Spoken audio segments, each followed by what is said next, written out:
नवप्रभात संस्था के सदस्य हम रूपम अग्रवाल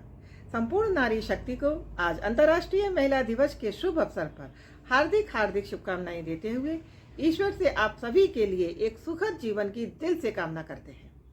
बहनों, जैसा कि हम सभी को ज्ञात है कि नारी को सशक्तिकरण की परिचायिका माना गया है, जो कि अटूट सत्य भी है, क्योंकि आज नारी का जीवन सिर्फ घर परिवार की जिम्मेदारियों के निर्वाह तक ही सीमित नहीं रह गया है, बल्कि आज अपनी प्रतिभाओं के चलते, अपनी योग्यताओं के चलते वह घर की चौखट को पार करते हुए पुरुषों के साथ कदम ताल मिलाते हुए विकास के हर क्षेत्र में अपनी जीत का परचम बुलंद कर रही है। सरल शब्दों में कहें तो आज नारी स्वयं के विकास के साथ साथ इस समाज का भी विकास कर रही है। आज उसका स्वयं के प्रति दृढ़ आत्मविश्वास, स्वयं के प्रति स्वाभिमान और सुरक्षा की अलौकिक भावनाएं, उसका स्वयं का प्रस्तुतिकरण, ये सभी कड़ियां जो हैं उसके जीवन का मूलभूत आधार स्तंभ बनी हुई हैं। क्योंकि वो ये बात भली भांति जान चुकी है कि हर रोज सूरज की पहली किरण उसके लिए एक नई चुनौती बनकर बेसब्री से इंतजार कर रही है, जिसका उसे हर रोज डट के सामना करना है। और शायद इसीलिए सृष्टि में नारी को केंद्र बिंदु भी माना गया है। क्योंकि दोस्तों, नारी जो है सिर्फ एक जीवात्मा को ही जन्म नहीं देती,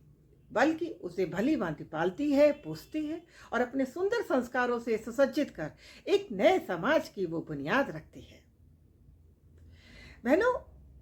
इसलिए आज समाज के लिए भी एक नारी को एम्पावरमेंट देना, उसे सुरक्षा और सम्मान देना एक बहुत बड़ी जरूरत बन गया है। क्योंकि आज हमारा समाज भी ये बात भली भांति जान चुका है कि नारी यदि सशक्त होगी, सुरक्षित होगी, सम्मानित होगी, तो न केवल समाज का उत्थान होगा, बल्कि संस्कृति और सभ्यताओं का भी संचार होगा। आज हम सब किसी न किसी रिश्ते में हैं, किसी न किसी पद पर आसीन हैं और कोई ना कोई अपना पारिवारिक या सामाजिक दायित्व का निर्वाह भी कर रहे हैं बहनों। परंतु यहाँ तक पहुँचने के लिए हमें जिन पथरीले रास्तों से होकर गुजरना पड़ा, जिन चुनौतियों का हमें सामना करना पड़ा, उन गंभीर परिस्थितियों को, उन उलझनों को, उन परेशानियों को बहनों सिर्फ हम और आप ही समझ सकते हैं। इसलिए अब वक्त आ गया है कि हम गुणवत्तापूर्ण शिक्षा के माध्यम से, यानी कि उच्च शिक्षा के माध्यम से अपने परिवार की बच्चियों को सशक्त बनाने के लिए प्रतिबद्ध हो,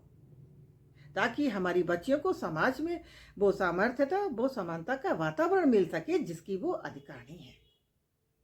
और साथ ही हमें उनकी छोटी सी छोटी प्रयासों के लिए, उन्हें छोटे छोटे कार्यों के लिए,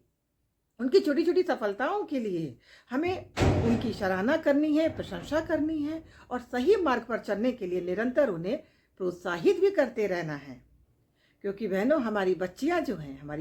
जो हैं सिर्फ हमारे परिवार का ही श्रृंगार नहीं होती, बल्कि अपनी प्रतिभाओं से, अपनी कलाओं से, अपनी खूबियों से वो समूचे राष्ट्र को अलंकृत करती हैं। इसलिए कभी भी उनका निरादर ना करें, उनका अपमान ना करें, उनका दिल ना दुखाएं, उन्हें किसी परेशानी में ना डालें। यहाँ पर मुझे बहनों महाकवि कबीरदास जी का एक छोटा सा दोहा याद आता है कि नारी निंदा ना करें, कभी भी नारी निंदा ना करें, नारी रतन समान, नारी से ही डर है जैसे ध्रुव प्रहलाद।